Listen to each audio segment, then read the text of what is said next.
어제는 제75주년 광복절이었습니다.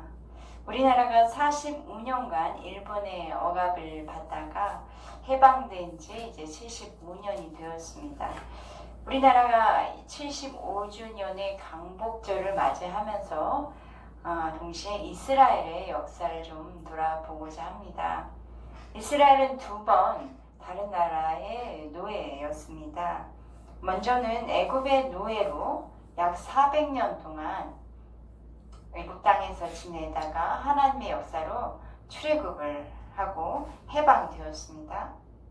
두 번째는 이스라엘이 남북으로 갈라진 다음에 북이스라엘이 당시에 고래같이 컸던 아수르의 제국에 의해서 BC 721년에 멸망당합니다. 그 뒤에 아수르도 BC 621년에 메대와 갈대아의 동맹국에 의해서 갑자기 망하게 됩니다. 이어서 BC 586년경에 남유다가 신바벨론에 의해서 멸망당하고 바벨론 포로로 잡혀가 살다가 70년 만에 해방되어서 가나안으로 돌아왔습니다. 이렇게 이스라엘은 두 번의 해방절이 있다고 할 수 있는데, 유대인들에게 있어서 해방이라고 하면 출애굽한 사건에 초점을 맞추고 있습니다.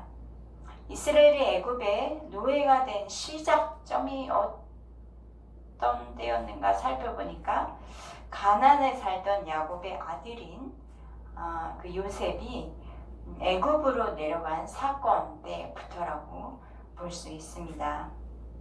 오늘 우리가 창세기 45장에서 보는 이 말씀에 나오는 장면은 요셉이 애굽으로 내려간 뒤에 애굽의 총리가 되어서부터의 이야기입니다. 당시 가나안 땅에는 식량이 없어서 이 가나안에 거주하던 요셉의 형들이 부유한 나라인 애굽으로 식량을 구하러 가게 되었는데, 애굽의 총리가 된 그 요셉이 형들과 제외하는 장면이 나옵니다. 오늘 본문 말씀을 통해서 우리가 발견할 점을 세 가지로 찾아보도록 하겠습니다. 첫째, 요셉의 꿈이 이루어졌습니다. 오늘 본문은 요셉이 꾼 꿈이 현실로 이루어진 그 뒤에 요셉 앞에 서 있는 자신의 형들에게 이렇게 이야기를 요셉이 해요. 당신들 앞에 서 있는 내가 요셉이에요 라고 알미는 장면입니다. 그러면 이 요셉의 꿈, 그가 꾸었던 현실로 이루어진 꿈이 어떤 것이었는가 살펴보면 37장 창세기 37장 6절, 7절 그리고 9절에 있습니다. 제가 한번 읽겠습니다. 요셉이 그들에게 이르되 청하건대 내가 꾼 꿈을 들으시오. 우리가 밭에서 곡식단을 묶더니 내 단은 일어서고 당신들의 단은 내 단을 둘러서서 절하더이다. 요셉이 다시 꿈을 꾸고 형들에게 말하여 이르되 내가 또 꿈을 꾼즉 해와 달과 11별이 내게 절하더이다 하니라. 요셉은 어릴 때 두 번의 꿈을 꾸었어요. 근데 이렇게 꿈을 꾸었지만 그 꿈이 금방 이루어졌는가? 그렇지 않아요. 그런데 결국은 이루어졌습니다. 요셉이 꾼 꿈이 실제로 이루어지기까지의 과정을 먼저 좀 설명해 보자면, 요셉은 형들의 미움을 받아서 애굽에 팔려갔습니다. 오늘의 본문 45장 4절을 보시면 요셉이 형들에게 이르되 내게 가까이 오소서. 그들이 가까이 가니 이르되 나는 당신들의 아우 요셉이니 당신들이 애굽의 판자라. 당신들이 나를 어떻게 했다고요? 나인 요셉을 애굽에 팔았다 라고 이야기를 하죠. 요셉은 형들에게 자신을 알리면서 가장 먼저 한 말, 나는 당신들의 동생 요셉인데 당신들이 애굽의 판자예요 라고 말하고 있어요. 어떻게 요셉이 애굽으로 팔려가게 되었는지, 그거는 창세기 37장 28절 36절에 있는데 제가 읽어보도록 하겠습니다. 그때 미디안 사람 상인들이 지나가고 있는지라 형들이 요셉을 구덩이에 끌어올리고 은 20의 그를 이스마엘 사람들에게 팔매 그 상인들이 요셉을 데리고 애굽으로 갔더라. 그리고 36절입니다. 그 미디안 사람들은 그를 애굽에서 바로의 신하 친위대장 보디발에게 팔았더라. 형들이 요셉을 은 20에 팔게 된 원인은 창세기 37장 8절에 있죠. 그의 형들이 그에게 이르되 내가 참으로 우리의 왕이 되겠느냐, 참으로 우리를 다스리게 되겠느냐 하고 그의 꿈과 그의 말로 말미암아 그를 더욱 미워하더니, 아버지 그 야곱이 그 형제들을 여러 명 있는데 특별히 요셉을 편애를 했어요. 요셉에게만 채색 옷을 입혀주며 사랑을 했어요. 요셉이 형들의 잘못을 아버지에게 고자질까지 하니까 형들이 경계하면서 미워했겠죠. 그런데 이런 형들에게 자신의 꿈 이야기까지 하는 거예요. 어떤 꿈이었냐면 형들의 곡식단이 요셉, 그러니까 자신의 단에게 절한다. 또 해와 달과 별, 11개의 별이 요셉 자신에게 절을 한다. 이런 이야기를 들은 형들을 더욱 요셉을 미워하게 된 거죠. 결과적으로 어떻게 되었는가? 요셉을 상인에게 노예로 팔아버렸어요. 이제부터 요셉은 종으로 팔려가는 고난을 겪게 되는 것이에요. 요셉은 바로의 친위대장 보디발의 집으로 팔려가서 살게 되는데 그곳에서 잘 풀린 것이 아니라 억울한 누명까지 쓰고 감옥에 갇히는 신세가 됩니다. 요셉처럼 하나님께서 사람들에게 꿈을 주시고 비전을 주시죠. 저와 여러분에게도 하나님이 주신 비전이 있을 줄 믿습니다. 내 꿈과 비전이 금방 이루어지는 경우도 있지만 대부분의 사람들에게 하나님께서 꿈과 비전을 주시고 그것이 이루어지기까지는 그 이전에 먼저 시련의 과정을 통과해야 하는 경우가 있다는 것을 오늘 본문을 통해서 알 수 있습니다. 하나님은 성령으로 하나님의 계획을 우리에게 보여주시고 알게 하십니다. 그러면 우리의 마음에 꿈과 소망을 간직하고 이제 앞으로 하나님이 하실 일에 대한 기대를 합니다. 그런데 그 꿈과 소망이 이루어지는 과정에는 시련이 있다는 것을 우리가 알고 있어야겠습니다. 꿈이 이루어지는 과정에 대해서 욥기 23장 10절 말씀은 이렇게 이야기합니다. 그러나 내가 가는 길을 그가 아시나니 그가 날 단련하게 하신 후에는 내가 순금같이 되어 나오리라. 하나님의 주신 꿈은 하나님께서 이루어 주십니다. 그러나 단련하시는 과정이 있어요. 이 단련의 과정을 통과하면 순금과 같은 역사가, 순금과 같이 되는 역사가 일어나는데 그것은 하나님의 꿈이 이루어진 것입니다. 요셉이 감옥에 갇혀 있을 때 애굽의 왕 바로의 꿈을 해몽할 기회를 만나게 됐어요. 바로는 요셉에게 하나님의 영이 함께 하심을 보았습니다. 바로뿐만 아니라 바로의 신하들도 지혜롭게 이야기하는 요셉을 보고 앞으로 우리 이스라엘 풍년과 흉년에 대한 일을 처리하기에는 적합한 사람이라고 생각하고, 그래서 요셉은 결국 애굽이라는 나라의 총리가 되었습니다.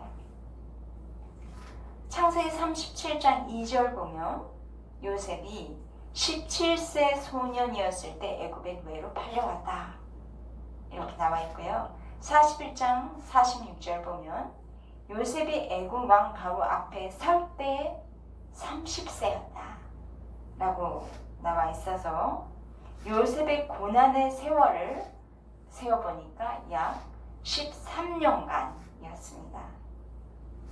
요셉은 원대한 하나님의 꿈을 꾸었지만 하나님은 요셉을 13년 동안 단련하십니다. 요셉은 믿음 안에서 이 기간을 잘 견뎌내었을 때 하나님께서 요셉을 높이시고 애굽의 총리가 되게 하신 거예요. 13년이란 기간은 짧다면 짧을 수 있겠죠. 그러나 종으로 또한 감옥에 갇힌 13년 결코 짧지 않은 시간이었겠죠. 요셉은 종살이하면서 억울하게 감옥에 갇혀서 원망을 하지 않았습니다. 오직 하나님께서 역사하여 주실 것을 기대하며 하나님이 주신 비전을 꼭 붙들었던 것이죠. 그리고 주어진 본인의 현실에 닥친 그 일에 대해서 최선을 다했습니다. 그 결과 단련의 과정을 겪고 나서 자신에게 주신 하나님의 꿈이 지금 실현되고 있는 것을 보게 됩니다. 오늘 창세기 42장 6절에서 8절 보면 이런 이야기가 나옵니다. 제가 읽겠습니다. 때에 요셉이 나라의 총리로서 그 백성 모든 백성에게 그 땅 모든 백성에게 곡식을 팔더니 요셉의 형들이 와서 그 앞에서 땅에 엎드려 절하매 요셉이 보고 형들인 줄 아나 모르는 체하고 엄한 소리로 그들에게 말하여 이르되 너희가 어디서 왔느냐? 그들이 이르되 곡물을 사려고 가나안에서 왔나이다. 요셉은 그의 형들을 알아보았으나 그들은 요셉을 알아보지 못하더라. 요셉이 꿈을 꿨죠. 13년의 고난의 세월을 보냈죠. 또 요셉이 총리가 되었죠. 그리고 나서 약 9년 뒤에 형들이 요셉 앞에 나타난 것입니다. 바로의 꿈을 해석한 대로 요셉의 애굽 총리 때의 그 7년간 풍년된 시기에 곡식들을 사서 창고에 채워놨어요.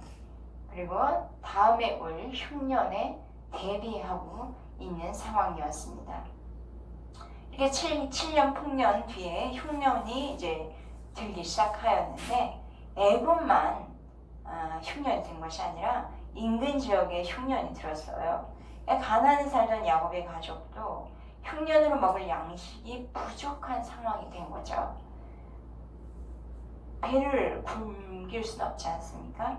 야곱은 자기 아들들에게 이런 말을 해요. 애굽에 식량이 있으니까 너희들이 가서 좀 사오너라. 그래서 요셉의 형들은 식량을 사기 위해서 아버지를 남겨두고 애굽으로 내려왔습니다. 그리고 오늘의 본문 말씀이 이어지고 있습니다. 마침내 형들이 요셉 앞에 섰어요. 그리고 형들이 요셉에게 절을 하죠. 요셉에게 절하는 형들의 모습을 요셉이 언제 이미 보았습니까? 지금으로부터 22년 전 요셉의 꿈에서 본 거예요. 꿈을 꾼 후에 22년 만에 실제 요셉의 꿈처럼 형들이 요셉 앞에 절한 것이죠. 요셉처럼 하나님은 우리들에게도 꿈을 주십니다. 그리고 단련하십니다. 결국 꿈이 이루어지게 하십니다. 하나님께서 우리에게 소망 주시고 비전을 주셨는데 왜 이루어지지 않는가? 그런 질문을 참 많이 하죠. 그것은 우리가 스스로 포기하기 때문입니다. 하나님의 주신 꿈을 꼭 붙잡지 못하고 포기하는 거예요. 꿈이 이루어질 때까지 기다리지도 못해요. 중간에 그때 주신 꿈 뭔가 잘못됐던 건가?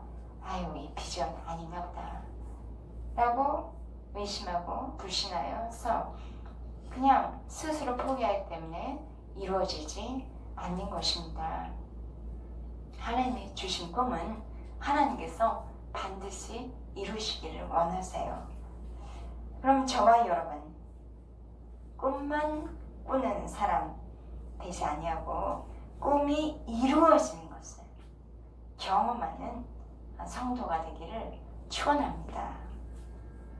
둘째 우리가 본문에서 보아야 할 그 메시지는 하나님의 섭리가 있다는 것입니다. 요셉은 자신의 형들을 만나자마자 자신이 누구인지 정체성은 드러내진 않았어요. 첫 번째 만남에서 요셉은 형들을 먼저 잘 관찰하죠. 아마도 이런 거 아닐까 싶어요.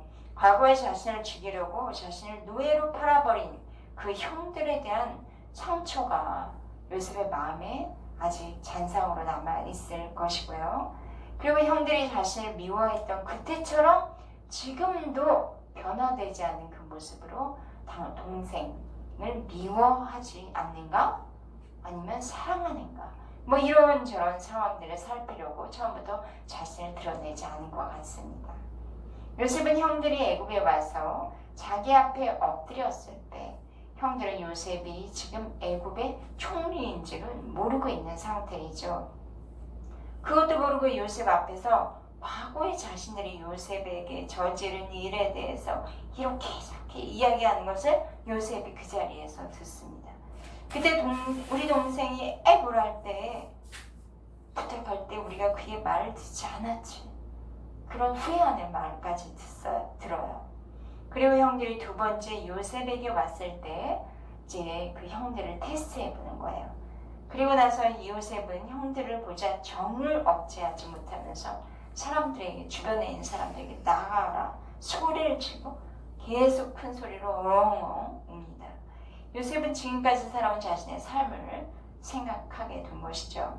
17살 그 어린 나이에 애굽의 종으로 팔려와 고아처럼 혼자 살아왔던 지난 날들 파노라마처럼 싹 스쳐 지나갔을 것이에요.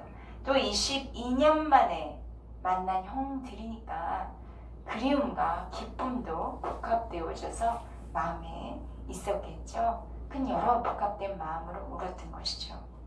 그리고 형들에게 울면서 그제서야 자신의 정체를 알립니다. 형들은 지금 자신의 앞에 있는 애굽의 총리가 자기 동생 요셉이라는 것을 믿을 수 없었겠죠. 분명 종으로 팔려왔는데 이렇게 떡하니 애굽의 총리가 되어서 모든 것을 다스리는 책임자가 되어서 그들 앞에 나타나 있는 것, 오한이 벙벙하고 멍했을 것 같아요. 아니면 뭐 별의별 생각이 다 들 수도 있었겠죠. 요셉은 형들에게 이때 이런 말 합니다. 5절 말씀 저와 여러분이 같이 읽어보도록 하겠습니다. 시작. 당신들이 나를 이곳에 팔았다고 해서 근심하지 마소서, 한탄하지 마소서. 하나님이 생명을 구원하시려고 나를 당신들보다 먼저 보내셨나이다. 요셉의 꿈 때문에 형들은 기분이 매우 나빴고 그래서 요셉을 미워했고 죽이려고 하다가 결국 팔아버렸습니다. 그런데 세월이 지날수록 요셉이 죽었다고 생각하니 마음이 슬픈 마음이 들고 또 나흘로 그 아버지의 모습은 점점 쇠약해져 가고 있는 것을 보면서 형들은 오랫동안 쌓인 마음의 정제감이 있었을 거예요. 요셉은 그런 형들의 마음을 읽고 어떻게 대합니까? 공동번역은 우리가 방금 읽은 5절 말씀을 이렇게 번역하고 있어요. 그러나 이제는 나를 이곳으로 팔아넘겼다고 해서 마음으로 괴로워할 것도 얼굴을 붉힐 것도 없습니다. 형들이 자신을 팔아버린 것에 대해서 두려워하거나 염려하지 말라, 괴로워하지 말라, 위로한 것입니다. 이렇게 요셉의 형들을 위로하면서 5절 다시 보니까 하나님께서 나를 먼저 보내셨다 라고 말하고 있어요. 이 일은 결국 누가 한 것인가? 하나님께서 하셨다는 거죠. 7절에서 또 반복하고 있네요. 우리 7절 같이 읽어보겠습니다. 시작. 하나님이 큰 구원으로 당신들의 생명을 보존하고 당신들의 후손을 세상에 두시려고 나를 당신들보다 먼저 보내셨나이다. 요셉은 자신을 애굽에 판 것은 당신 형들이었지만 나를 애굽으로 보내신 분은 결국 하나님이셨다 라고 말하고 있는 거예요. 자신을 애굽으로 판 것은 형들의 악이 졌지만 하나님이 형들이 저지른 악을 오히려 하나님의 선한 일을 이루시는데 사용하셨다는 것입니다. 이렇게 하나님께서는 사람의 악한 방법을 사용하셔서라도 요셉을 야곱의 다른 가족보다 먼저 애굽에 오게 하셔서 이 하나님은 악을 선으로 바꾸어 주신 분이십니다. 세상이 우리에게 악한 방법을 사용한다고 해서 낙심하고 절망하지 마세요. 하나님은 오히려 악한 방법을 하나님의 선한 섭리로 바꾸실 수 있는 생명의 주관자시오 능력인 하나님이십니다. 이 하나님은 세상의 교회와 성도들에게 악을 선으로 바꾸시는 분이십니다. 하나님의 섭리를 위해서 그 악을 하나님께서 오히려 복되게 사용하십니다. 따라서 우리는 베드로전서 3장 9절 말씀을 기억해야 하겠습니다. 읽어보겠습니다. 악을 악으로 욕을 욕으로 갚지 말고 도리어 복을 빌라. 이를 위하여 너희가 부르심을 받았으니 이는 복을 이어받게 하려 하심이라. 라는 말씀을 우리는 믿고 실천하며 살아야겠습니다. 아멘. 아멘. 셋째, 먼저 보내신 이유. 요셉을 먼저 애굽으로 보내신 이유입니다. 궁금하시죠? 왜 요셉을 이렇게 먼저 애굽으로 보내셨는가? 왜 나를 먼저 이곳으로 보내셨는가? 요셉은 자기 형들을 시험해 본 다음에 자신의 정체를 밝힙니다. 자신을 애굽에 판 것 때문에 근심하지 말라, 한탄하지 말라고 형들에게 말하죠. 그리고 하나님께서 나를 먼저 이곳에 보내신 것 때문에 당신들이 괴로워할 필요가 없어요. 하나님께서는 근심을 찬송으로 바꾸시는 분이십니다. 요셉은 하나님께서 자신을 애굽으로 먼저 보내신 이유에 대해서 설명하고 있는데 생명을 보존하기 위해서다. 생명 때문이라 말씀하세요. 7절 같이 다시 한번 읽어볼까요? 시작. 하나님의 큰 구원으로 당신들의 생명을 보존하고 당신들의 후손을 세상에 두시려고 나를 당신들보다 먼저 보내셨나니. 요셉은 하나님께서 나를 당신들보다 먼저 애굽으로 보내셨는데 그 이유가 있다. 하나님의 선택을 받은 아브라함의 후손들, 당신들의 생명을 보존하고 당신들의 후손을 세상에 두시려고 나를 먼저 보내신 것이다 라고 말하고 있습니다. 하나님께서 요셉의 조상 누굽니까? 위로 쭉 거슬러 올라가면 아브라함이죠. 아브라함을 부르시고 또 이삭을 부르셨고 또 야곱을 부르셨는데 7년대 흉년, 7년 동안에 나타날 흉년은 야곱의 이 모든 믿음의 가족들이 살아남기 어려운 상황이 될 수가 있어요. 그래서 하나님께서 야곱의 후손 요셉을 애굽으로 먼저 보내신 거예요. 앞으로 있을 대흉년에 야곱의 집안 그 생명을 안전하게 보존하시기 위해서 우선 요셉을 애굽으로 먼저 보내신 것입니다. 하나님의 언약 백성들이 멸망하지 않고 보존시키시기 위해서 요셉을 보내신 것처럼 하나님께서 우리 앞에 먼저 가시면서 우리의 생명을 지켜주시고 또 세상에서 보호해 주십니다. 하나님은 또 저와 여러분을 먼저 보내셔서 우리 가족의 생명, 구원을 지켜주시고 보존하여 주십니다. 하나님은 우리보다 먼저 다른 사람들을 또 보내셔서 우리를 안전하게 지켜주시고 보호해 주십니다. 8절부터 11절 말씀을 저만 여러분들이 봉독하겠습니다. 시작. 그런즉 나를 이리로 보낸 이는 당신들이 아니요 하나님이시라. 하나님이 나를 바로에게 아버지로 삼으시고 그 온 집의 주로 삼으시며 애굽 온 땅의 통치자로 삼으셨나이다. 당신들은 속히 아버지께로 올라가서 아뢰기를 아버지의 아들 요셉의 말에 하나님이 나를 애굽 정국의 주로 세우셨으니 지체 말고 내게로 내려오사. 아버지의 아들들과 아버지의 손자들과 아버지의 양과 소와 모든 소유가 고센 땅에 머물며 나와 가깝게 하소서.